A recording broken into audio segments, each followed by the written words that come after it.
No one to play with? There's always PartyPoker.com.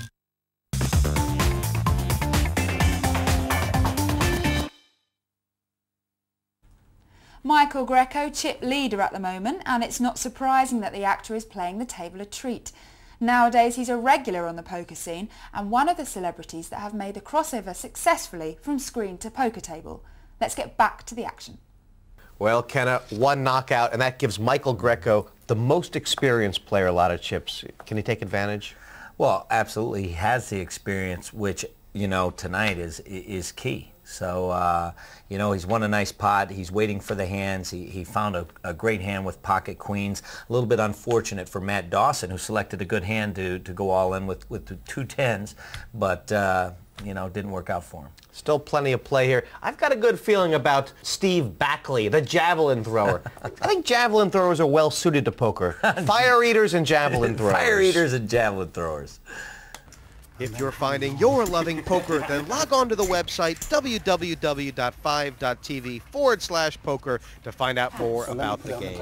You can perfect your skills and test yourself to find out how good a player you really are. There's great downloadable video tutorials from leading players, and of course, clicking on Win will take you to our competition details. A one-eyed king for Zoe Anderson. King 10. Any raise? Michael Greco with the 2 8s. Greco's not sure what to do here. There's no point in raising. Okay. I'll just see it flop. No raise. Just remember.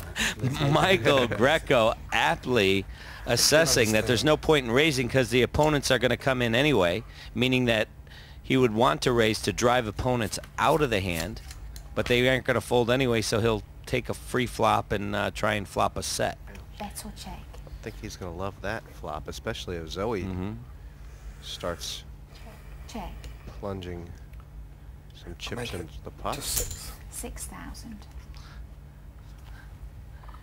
Now, a lot of poker is your intention. Greco, with this bet, is intending to win the pot right here. He's defining his hand as aces and 8s, and he's making a bet to try and win the pot. You know, He's also doing his best to try and talk Zoe out of it. Right, because he realizes any card that comes, you know, above an 8 is going to be danger for him. A king or a 10 would make Anderson a better 2 pair.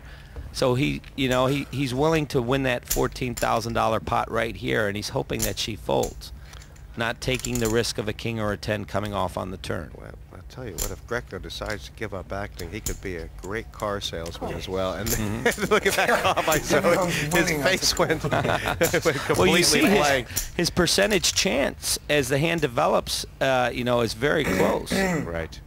Any jack, any king, any 10, any queen, any 9. Zoe's got a ton of outs, doesn't she? She certainly does.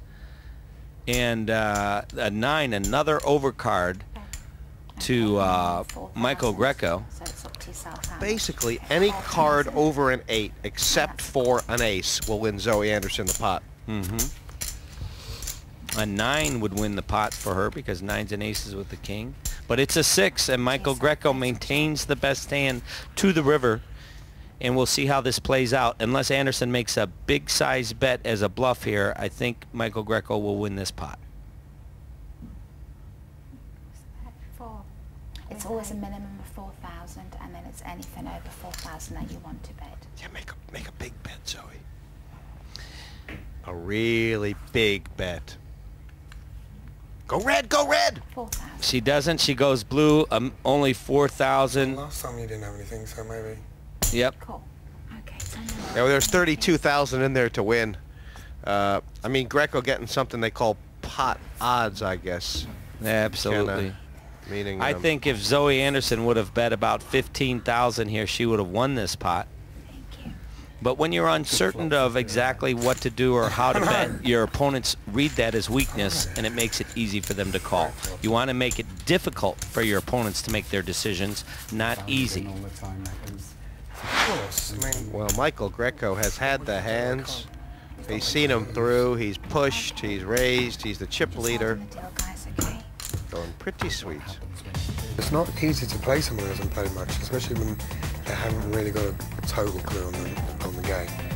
It's, I mean, I'm not saying I'm the most experienced guy in the world, but I've quite a good grasp of the game and its knowledge. But it's really, you've got to really adapt your game to playing. If you're on a table of 6 professionals, you play your game in the way you should.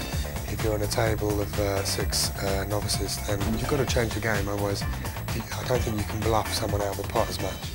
2004. And now with that chip lead, Michael Greco will be even more liberal with his calls, especially since you know, his opponents aren't showing him much of a hand. He should probably turn on the speed here. Billy Murray with 2 kings. Call.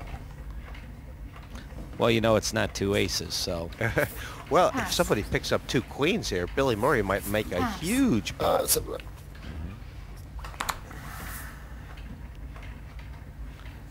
Michael Greco, 8-9 offsuit, straight possibilities. No raise. Moore and Pace taking the free flop. And they'll have their eyes on Billy Murray. Little do Greco and Pace know that Murray has a handful here. Yeah, 2 kings as we go to the flop, a big favorite. Wow, now this could spell trouble for Michael Greco. He flops top pair. And the problem here that he faces is that Billy Murray did not raise coming into this pot to define his hand.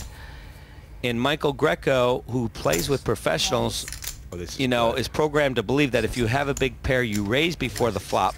Okay, so it's been raised another 6,000, it's 12,000 total. This is nice stuff from Murray. A nice check raise with the best hand. Look at Greco's face. Well, he's confused because he feels like if Murray had a big pair, why didn't he raise coming into the pot? So his deception is going to can make him a lot of money if he can avoid Greco making 2 pair or a straight now, as that 10 gives him an open end straight, which means 7, 8, 9, 10. He's got